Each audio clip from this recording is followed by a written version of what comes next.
Councillors, staff, ladies and gentlemen, the Livingston Shire Council 2018-19 budget is the sixth budget that this council has brought down since Livingston residents regained their independence in 2014. The budget is a culmination of months of extensive workshops between councillors, senior management team, key departmental officers, and this is a budget that is both prudent and financially responsible in all respects. I'd also like to acknowledge the exceptional input we've had from our very capable Deputy Mayor, Nigel Hutton, in helping shape this budget in his capacity as Chairman of Planning, Finance, Innovation, Business Excellence Advisory Committee, as well as his leadership role in chairing the Audit, Risk and Business Improvement Committee. Councillor Hutton's contribution has been outstanding. I'd also like to acknowledge all of the councillors who've put in a great effort as well. While we haven't agreed on every aspect, it has been a team effort. Can I also acknowledge up front the fantastic work that we've had from our staff, and that flows right through from the CEO to Andrea, Chief Financial Officer, and her whole team, but also every department that's gone through to look to deliver a budget that it will have us on track to being in successive surpluses from next financial year. That's 1 year ahead of that target and an outstanding result. While the budget has an overarching focus on consolidation and long-term financial sustainability, it is also very much focused on maintaining Council's whole of Shire commitment to the highest possible level of affordable services and service delivery for our community. Building on the solid foundation of previous budgets, this budget will also ensure Council can continue to appropriately maintain its assets and be well positioned to continue to deliver the necessary future capital works and facilities our community needs and expects. In bringing down this budget, it is appropriate to reflect on the necessary and deliberate strategies of previous budgets. Those strategies were focused on regaining the Shire's economic momentum lost through forced amalgamation process, meeting the significant cost burdens imposed on our community in regard to our independence, and the subsequent imperatives of reconstruction of existing and major new infrastructure following the devastation of Tropical Cyclone Marcia.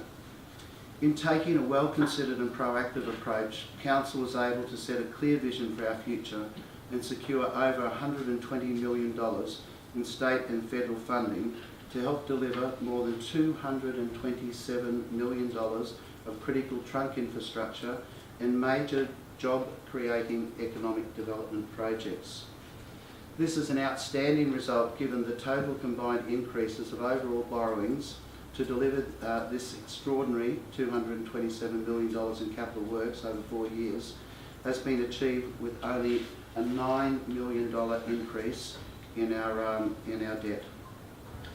This remarkable achievement is well above and beyond what would be considered possible for a council of our size, especially when put in context of working through the combined challenges of re-establishing a council post the amalgamation and 5 declared weather events that have impacted on our Shire. Projects completed or still in train have ranged from major strategic infrastructure like Panorama Drive, the Statue Bay reconstruction, wastewater facilities, along with tourism infrastructure, foreshore and town centre redevelopments in both Yeppoon and Emu Park, including the Centenary Vansack project, as well as the Gateway Business and Industry Precinct, Capricorn Coast Homemaker Centre, a dedicated disaster management community resilience training hub, as well as major integrated sports facilities at Barmarie, Emu Park, and Shire-wide playground, recreation and parkland upgrades. I think most people will agree it's an extraordinary effort and success and something that every council at this table, including our new addition of Pat Eastwood, can be rightly proud because it was something that we did together as a community. With the economic and community benefits of these major projects now progressively flowing through, Council's focus on consolidation in the 2018-19 budget is both timely and well considered. Capital expenditure. The capital program for 2018-19 budget is $48.3 million, once again with a significant proportion amounting to $14.6 million secured from state and federal funding sources. Major projects on track to be delivered during 2018-19 include the Yeppoon Sewage Treatment Plant Augmentation, $14.1 million. Emu Park Village and Foreshore Revitalisation, $2.9 million. Capricorn Coast Memorial Gardens, and that's going to be an outstanding asset for our community, and acknowledge the input and the effort that's gone in through our parks and facilities teams, but also the input from Councillor White, who can't be here today. $2.9 million is being spent there. 2.9 kilometres of shared pathways along Scenic Highway at $2.3 million, acknowledging the great support we've had from the state government in that program. Completion of civil works at the Homemaker Centre, $1.8 million, and thinking about the jobs that are going to be created there at that facility moving forward, because this council had the vision to make it happen.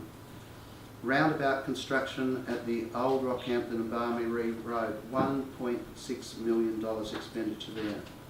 Sealing of 2.1 kilometres of Svenson's Road, and all the fishermen will be saying the collective hallelujah, thanks to that $1.6 million, and acknowledging the Works for Queensland funding that we received for that, and although that we put in a huge effort and great expense to do the rest of it, that particular component we didn't have to do matching dollars for.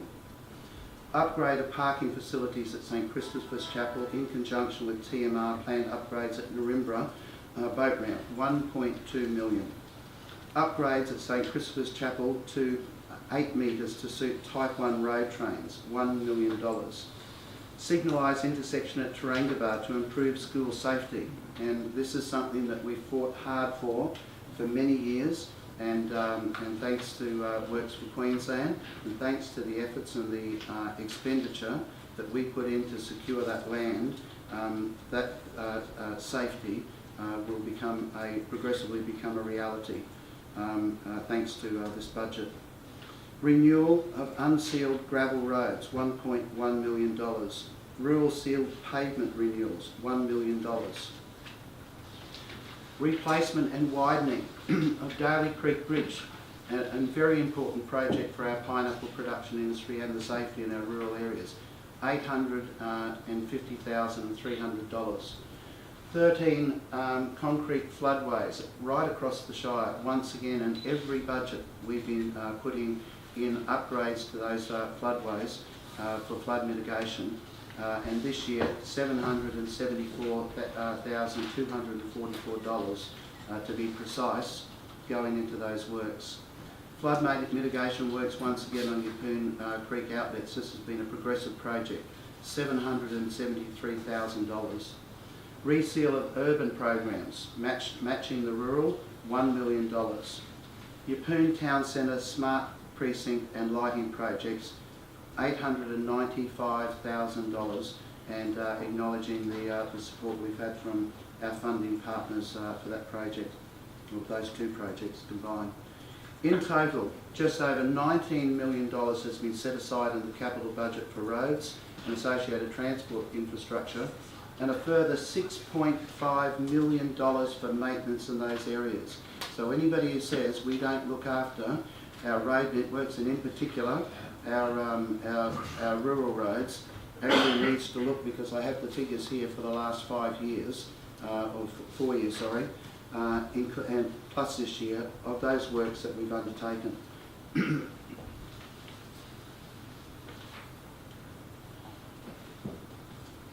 Councils, in the area of economic development, the 2019 budget will continue to support and facilitate major economic stimulus projects, business development and networking, as well as supporting and encouraging existing and new sporting, cultural and festival events that grow our local economy and jobs.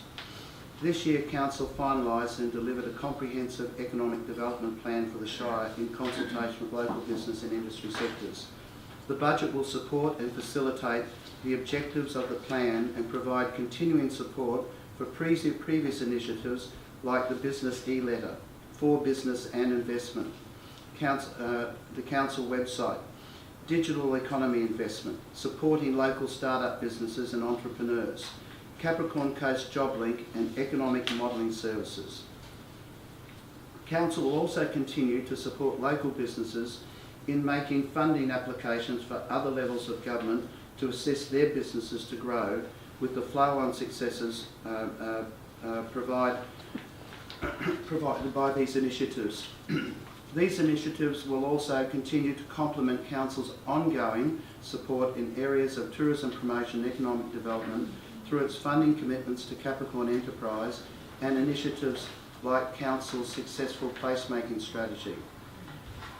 Councillors, I'd also just briefly like to reflect on the support our economic development team has given in that area of helping and supporting grants from the federal government, and this was amplified in the, I think, $5.85 million that was secured for the pineapple juicing enterprise that will soon be under construction at the Gateway. And hopefully we will get some good news on a major funding submission that we've supported for the Keppel Bay Sailing Club. Livingston's 2018-19 budget has a focus on a more equitable distribution of rates and charges. This has been one of our key focuses and an area that every council struggles with, but I've got to commend the work that Andrea and her team have put in, and we've had those many workshops. You're never going to get it right, but absolutely right, and something we'll continue to work on. But this year, Council undertook a comprehensive review of its rating methodology in order to refine and achieve that more equitable distribution of rates and charges. Councils are required, as you know, to raise revenue based on both land valuation as well as the land's capacity to generate revenue. In line with these principles, a review recommended the introduction of non-owner occupied residential categories, similar to those introduced by many other local governments throughout Queensland. The recommendation was reinforced by the fact that up to 27%, or more than 4,300 residential properties in Livingston, are currently non-owner occupied. Those properties are generally investment or rental properties where the land can generate a margin on rental returns. In considering this new category, Council has been mindful to ensure its introduction does not have a major impact on property owners. To achieve this, general rates, utility charges and separate charges increases will average 4.5%, or approximately $3.19 per week, only 63 cents more than the average owner-occupied premises. In comparison, the average increase on combined general rates, utility and service charges across owner-occupied urban, large and residential properties will be 3.3% on average, or approximately $2.56 per week. Commercial and light industry categories. The majority of commercial and light industry category properties will benefit from another significant recommendation of this rating review, which will see the introduction of valuation banding in commercial light industry categories. Once again, these recommendations, which were aimed at achieving more equitable distribution and rates and charges, have resulted in comparatively lower increases and in some cases rate decreases. General rates across commercial light industrial categories will range from decreases of up to 5% for properties with valuations less than $400,000 and 2.9% increases for properties where valuations are above $400,000. Retail warehouse, business shopping complex and outdoor sales category.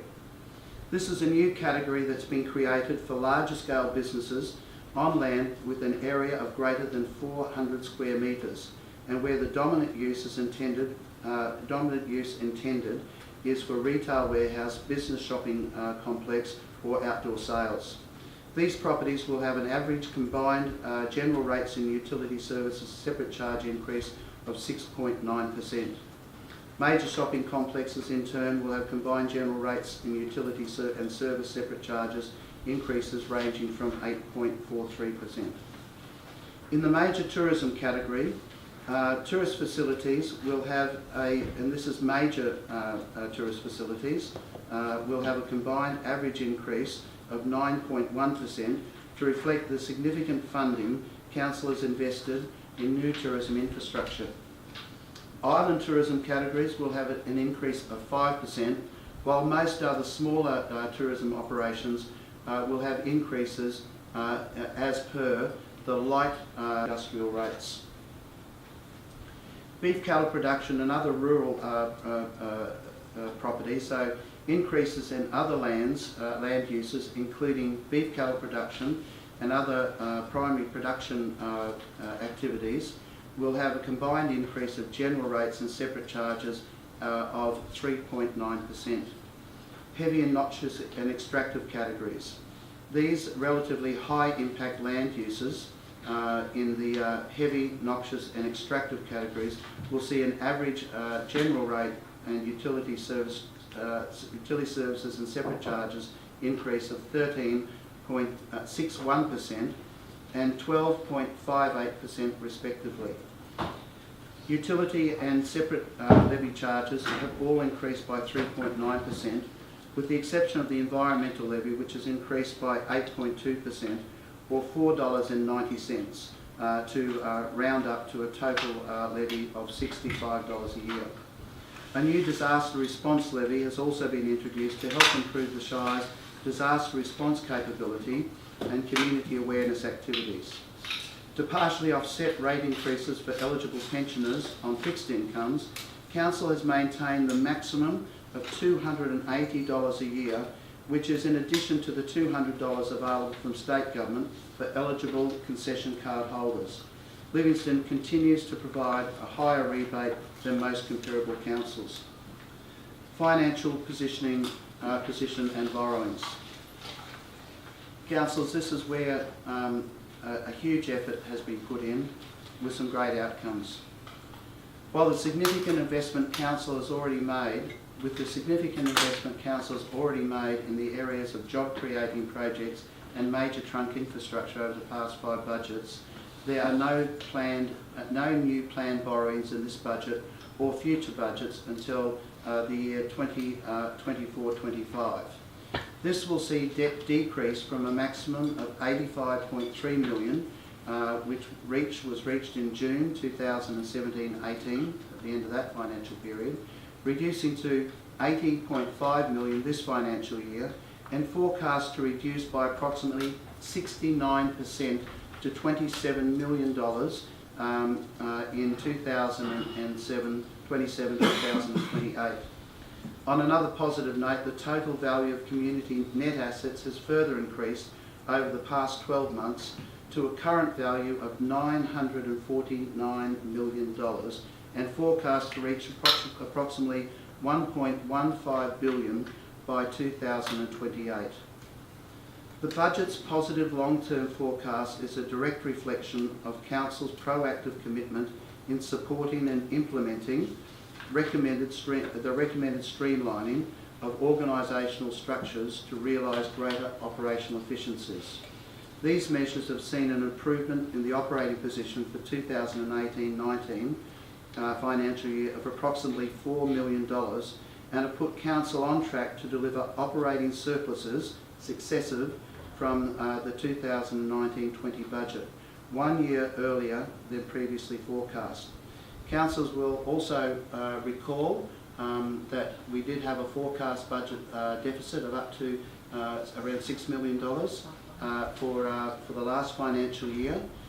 That work also helped deliver us to not quite into surplus, but with an operating deficit of somewhere around $750,000. That might not be the absolute correct figure.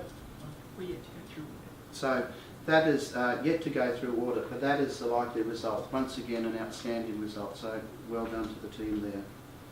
In conclusion, in commending the resolutions, the 17 resolutions that we will now go into debate for adoption, I'd like to once again acknowledge the excellent collaborative efforts of our whole team, the input from councillors, but in particular the input from our staff, from the CEO to the Chief Financial Officer, the Finance Department, the Executive Leadership Team, and assisting Council in delivering a responsible budget that will continue to both underpin the livability and strong economic growth our Shire and this region needs.